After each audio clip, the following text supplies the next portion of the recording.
It's Sunday afternoon, and amazingly, I'm up here by myself again. Others have not caught on. And this you probably recognize by now. This is the bottom of the log drag. And water is coming. It's probably coming not just from the log drag, it's probably coming from Barbie Spring, because I was up there so recently. But what I want to do today is go down there and see what's going on with the water that's getting past Barbie Spring and Barbie Bisse as well. And there's a lot, as you'll see. That's where I was, and I'm on my way down to a place you may recognize as the bridge. That's where Gabriel the homeless set up his tent for a couple weeks. And here is the first place that we hit water that's coming past or through or under Barbie Bisse. And you can see there's lots. It's running down the tram road.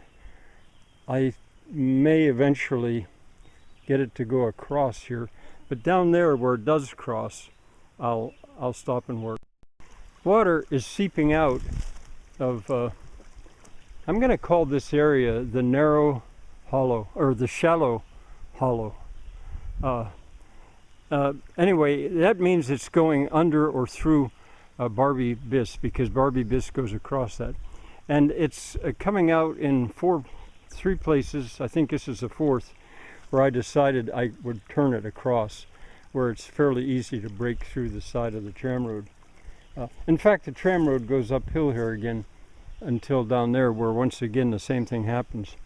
But I haven't been here for maybe a month, and you can see that the water broke out here in flood, but I had already started to divert it, and it's blocked because of leaves and sticks, and that I'm going to fix right now. And then it's coming back across, so I'm going to fix that right now. Well, I cleared the blockage out, and I hoed the leaves out of the way, and I hoed a little ahead of it, and you can see the water's soaking right in to the forest floor. It isn't actually on soil yet, it's on a leaf pack. But that's okay. I mean, that's what I'm trying to do here, is almost everywhere, is to hold the water on the mountain. And this is all like a big sponge. And when I look down here, I can see that even what was happening before I did any of this, it was soaking through it and coming out. So that isn't a place, I don't think, that I caused it to happen. But I'm going to start right about here and start another zanja de infiltración, a mini Bisse. A difference between a Bisse, an acequia, levada, val, suon, Bisse, they all slope downhill because their purpose is to carry water a distance.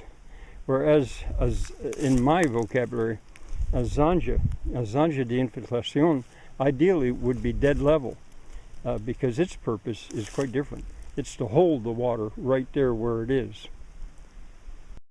Here I've brought the little Bisse, I guess I'll call it, about, 10-15 feet further this way, and it's reached a natural drain.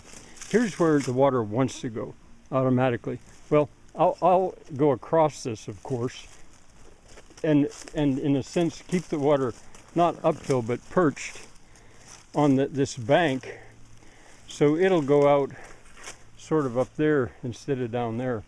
But I think I'm going to let what I've done alone for the day and come back tomorrow.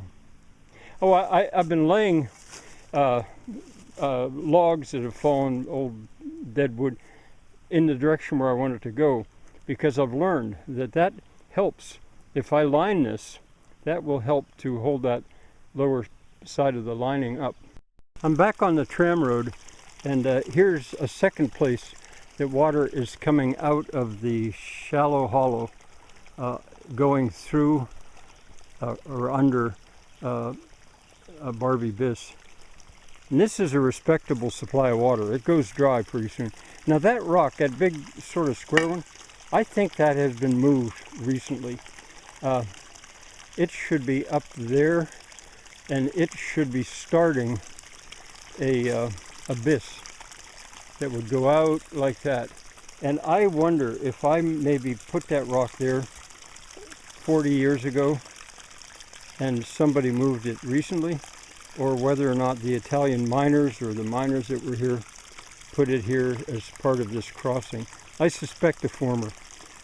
But tomorrow, I think, Adam the Oxman man may be here. And it's awfully hot, but it's cool up here in the woods. And working with this water is pleasant. So I'm going to save this spot for tomorrow. And we can work on this a while. Because you can see, well, for one thing, there's a supply of rocks up there, which we can use to build up a dam, maybe even immediately line it, or a weir I should call it. But you can see it drops into that sort of little ravine, and it would be very good if I could keep that water up out of that ravine and head on its way. So I think I'm going to save this for tomorrow, just because he'll be here, I think. Otherwise, I'll do it myself. I've got an iron bar up here somewhere. I can get that back into position. All right, I'm going to go on now to that bridge. I'm standing on the bridge. This is the tram road I've just walked down. And this was Gabriel's, the homeless's home for a couple weeks. This doesn't quite go dry, but it goes down to a trickle, maybe even dry in spots. But below there, I've started, I think 2, maybe 3 Bisses that go off to the right.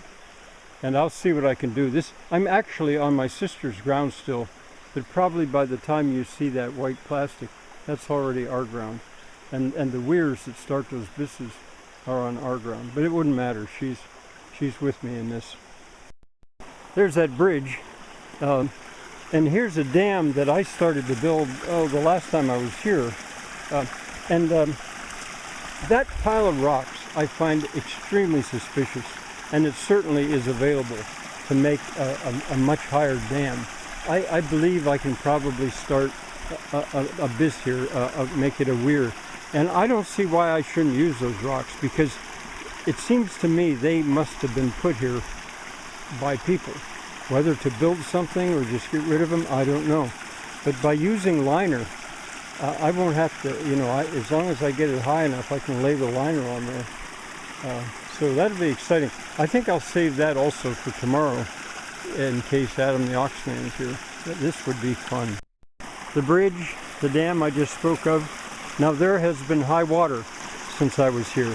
And it ripped the liner out partially here, but not completely. It deposited all that gravel, but the Bisse is still carrying water. So I'm going to fix this right now, because I want to see how far that water can still go. Well, look here, that Bisse, which is muddy because I've been clearing it, broke out here and is still leaking here, which I'll fix, of course. It's full. I need to lower it right there. I'm going to widen that. And that'll send more water on its way. It broke out there again. I've got so much water here. Keeping it up on the hill side is the trick. I had left a shovel up here just for me, and a mattock as well. I didn't mean to leave it this long, but doesn't that always happen? Well, with the shovel, it was easy to do this, but look at the clay that I've hit. Look at that clay.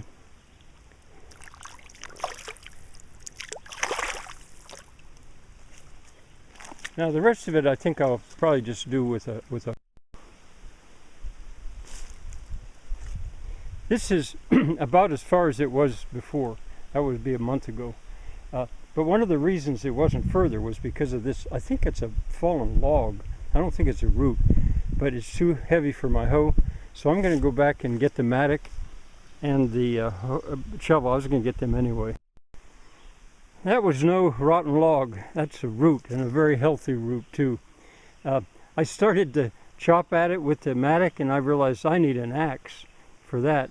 But I think at most I'm just going to chop a channel out of it, because I think whatever tree that belongs to would miss it if I cut it all the way off. And in the meantime, I'm going under it and over it, which is maybe what I'll do anyway. And I think I'm going to stop here. I didn't add much in length, but I want to let it soak, because I'm almost certain I'll be back here tomorrow.